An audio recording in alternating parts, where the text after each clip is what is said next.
want to say hi? Do you want to say hi to all the people? Over there. Put over there. Hi. Oh. Oh my goodness. Oh, you're shedding so bad. Oh. I love you. Hey everybody, welcome to Sassy Gal Prepping out on the patio. I thought I would come out here and just chat with y'all. Maybe just kind of update you a little bit on what's going on with us and with me. I'm still coughing, but obviously not as bad as I was. I've been on, so I guess, okay, so today's Tuesday, so Wednesday, 3 weeks ago, I believe, I woke up feeling like, uh-oh, something feels funny. And by that Saturday, I was just coughing all day long. That following Monday, it got to a point where I just couldn't stop coughing at all. I was like coughing all day long, and I would have spells that would just be, I would gag. So that Tuesday, the Tuesday 2 weeks ago, I went to the doctor, and she said I had an upper respiratory infection. Unspecified, so I wasn't, didn't have the flu, didn't have RSV, didn't have, COVID or anything like that. So I shared a post on my community tab and showed you what my holistic protocol and my regular protocol was with the medicine and stuff. And also shared in that post that it was this little mysterious upper respiratory infection going around. So that was informative. Go check that post out. But so I was given a Z-Pack, and I was given an inhaler, and I was taking Mucinex Mucinex Fast Max or something. There's an AM and a PM dose. And then so I was taking that has all the expectorant and all that stuff in it, cough suppressant in the evening, with some pain reliever. So I had a whole bunch of stuff I was taking with healthy supplements and all that stuff. Right around the same time that I started taking the antibiotic, and I remember I was sitting outside here in the evening. Dog hair. I was sitting outside here in the evening, and when I got back inside, I was looking and I noticed there was a little spot here on my arm and one behind my knee, and I thought, oh great, got mosquito bites, So it kind of started treating the mosquito bites, but then it started to look like it was starting to spread, and the one behind my knee looked like the redness and itchiness was starting to spread. I had gone to New York that weekend. By the time I got back from New York, I had all of these red splotches on my body, 2 big patches, the first 2 on my arm and behind my knee, and then now I had developed one on my shin down closer toward my ankle, and it was angry looking. So I went back to the clinic and saw the same person. So I was like, hey, I know you. And she said I had a couple things going on, what looked like contact dermatitis and then what she thought was the beginnings of cellulitis. And I was like, what? Oh my gosh. She said it could have been the result of a bug bite, which the area that she was looking at for cellulitis was not where I had gotten bitten by the bug, but oh well. I said, all right, so then we start round 2. I take another antibiotic, and then I take a steroid, and then still continuing to take some things because I'm still now, my cough is broken up, so I'm still trying to do some of that. So now I have this residual cough, which they all said was going to be lasting probably about 4 weeks, maybe 6 weeks. I was like, no, I can't be doing this for 4 weeks. So now we're at a week later. Today's Tuesday. It's a week later. And yesterday, I was at a point where itching is still happening with these splotches on my skin. Some of them have cleared up to where they had gotten flat. They weren't like raised little blisters anymore. But the red patches are still there, and it looks like I'm, having a rash. And it doesn't seem to be going away, and it just seems like some new little things are popping up. I'll itch, and then I'll kind of start scratching, and I'm like, wait a minute, there's a bump there. Oh my gosh, I can't do this. So I'm not thinking it's cellulitis. I'm thinking it might be something else. Like maybe I am having an allergic reaction to something, but I can't point out what it is unless I'm allergic to life or I'm maybe allergic to the grass. I might have to come out here in pants or something, because when I try to do stuff in the garden back there, You know, the grass might be taller, or I'm reaching in and getting things, you know, getting tomatoes or green beans or something, and so my arms are getting in it. So I don't know. And so I tried calling a dermatologist, and we, you know, long story short, she said they were booked up through December, and she said, we're just, you know, just get yourself, go back to your primary care doctor or to urgent care or ER, and, you know, see if they can help you. And I'm like, but I want a specialist. That's why I called you. I have a couple more that I could try that are here in my area, but I also have insurance that will let me go where, if as long as someone is in the network, I could drive an hour to go see a dermatologist if I need to. So I'm looking into that, but I'm also looking to go back to my doctor just to check on things. A friend of mine suggested that I take a Benadryl to help with the itching, to see if maybe I really am just having an allergic reaction to something. And if so, the Benadryl would help. So I took 2 Benadryl last night, and knocked me out. Really, I was kind of surprised. Knocked me out. I slept for like 10 hours, I think. And I guess I needed it, but you know, I swear when I come out in the sun, I'm not gonna be able to stay out here much longer, but as soon as I start getting hot or I might get a little bit sweaty, I notice that's when the patches get worse. Or I might see something new pop up, and that's when I start to get itchy. So I'll go back inside, and of course the doctor told me I did need to stay cool. You know, she said make sure that your skin is always cool and you're staying cool. So gotta be cool, y'all. So, you know, that's what's been going on. It's been very frustrating, and so it's been frustrating for me to even try to go outside. But, you know, I'm kind of wondering, do I have an allergic reaction to grass now? I mean, it would be all of a sudden. I can't help but think that maybe I am having some kind of a reaction because it happened at the same time I started taking an antibiotic. So I also was taking, just want to remind you all too, that you should take a probiotic, especially if you're taking antibiotics, and you should take that too, especially after you have been taking it. You know, make sure you flood your system back in with that good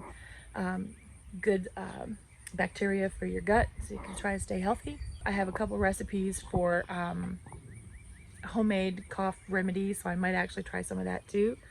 I bought a diffuser to see if I can't just keep the inhaling all the good you know, menthol or the good oils to help keep things, you know, broken up here and help with my throat. My throat is very raw, I think, just from all this coughing, and you can hear my voice. I can't really get much of get rid of this buzz tone that I'm having. So so that's been going on.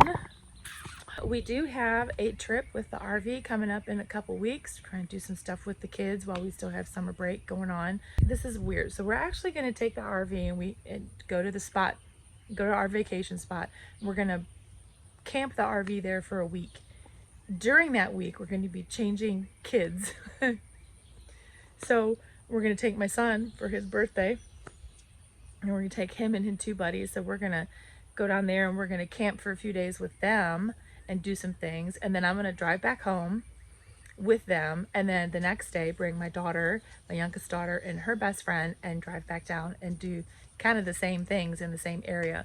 So we're going to be camping with 2 different sets of kids. But that's all right.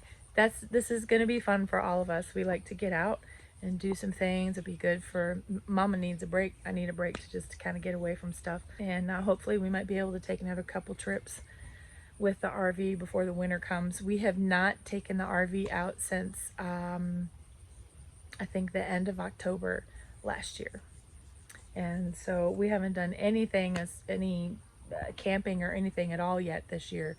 I just think that's the phase of life that we're in right now. My youngest is going to be a senior, and so she's this is my last year of homeschooling, y'all.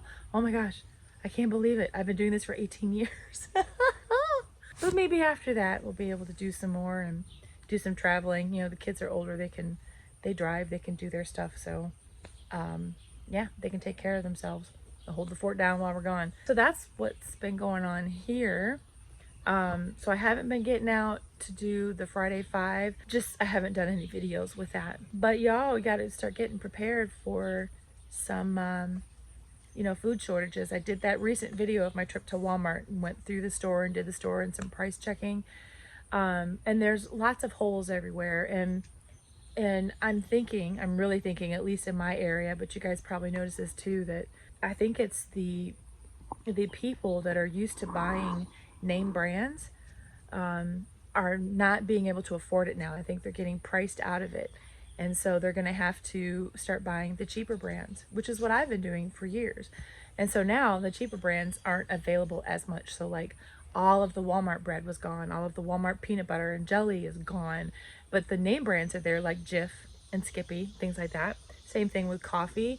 Some of the more bougie brands of coffee are on the shelf, but people were going to be getting Maxwell House or something that's cheaper, because to me that's the cheapest out there, except for Great Value.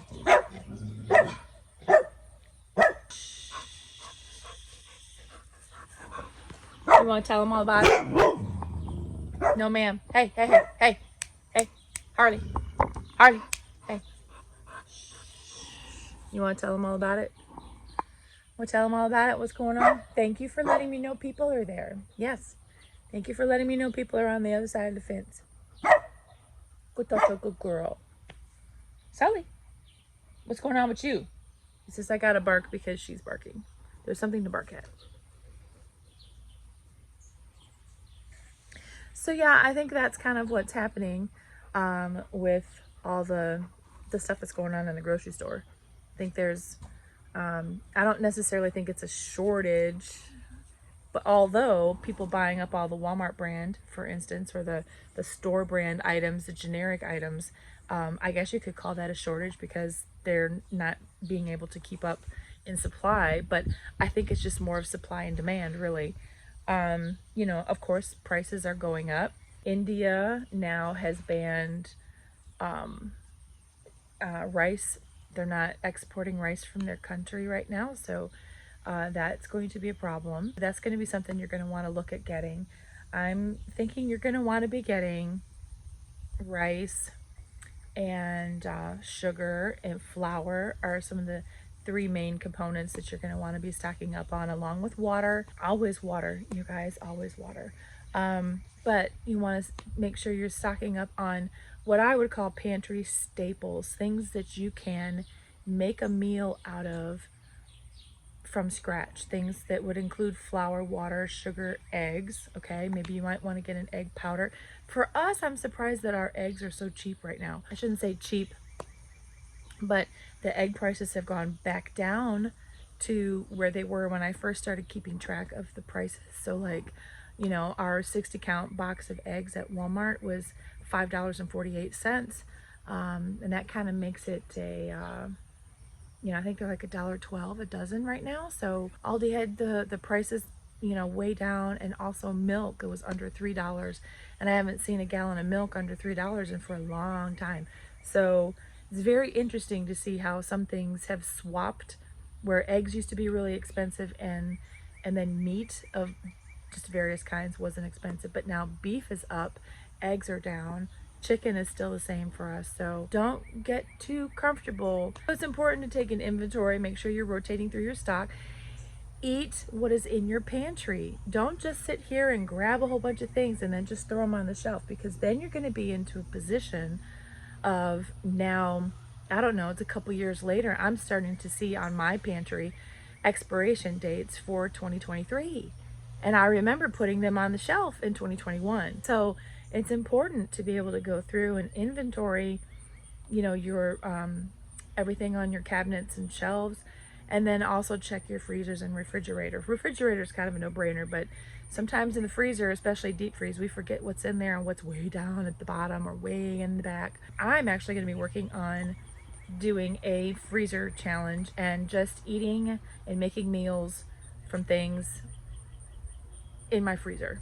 It's going to encourage me more to make sure that I'm eating from the things here at home, because I do tend to forget what's down in the freezer, because that's a more long-term freezer down here in our basement rather than what's upstairs in my freezer in the refrigerator. So I need to make sure that I'm coming down here and looking, because I know that there are things down there that need to come out. So it's going to be time for me to do some freezer organization. And just making sure that I'm making meals from that. So y'all, those of you that have your like your prepping, food prepping kind of kitchen channels, like Nene's Prepping Kitchen, or Double D Homestead, Dawn's Kitchen, or Martin Midlife Misadventures, or Linda's Prepper Kitchen, some of these channels that are kitchen based, and you're making meals from items that are on your shelf. Like, you'll pull something out of your freezer and you'll mix it with something that is the cans and the boxed things that are on your shelf for storage. I love those videos. I want to be able to see what I can make from stuff that I have here at home, so I don't have to go to the grocery store, except for the bare necessities like maybe milk, you know, and eggs. But I love the recipes that are showing me how to use the egg powder, which I have opened. I need to have recipes that have the egg powder.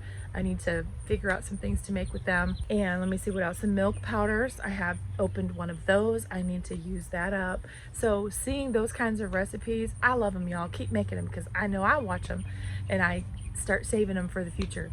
But y'all, keep stacking to the rafters, keep growing food in your gardens, get that harvest, get your dehydrators going, making sure that you're storing things properly, and so we can stay ahead of the game. We don't want to slow down too much.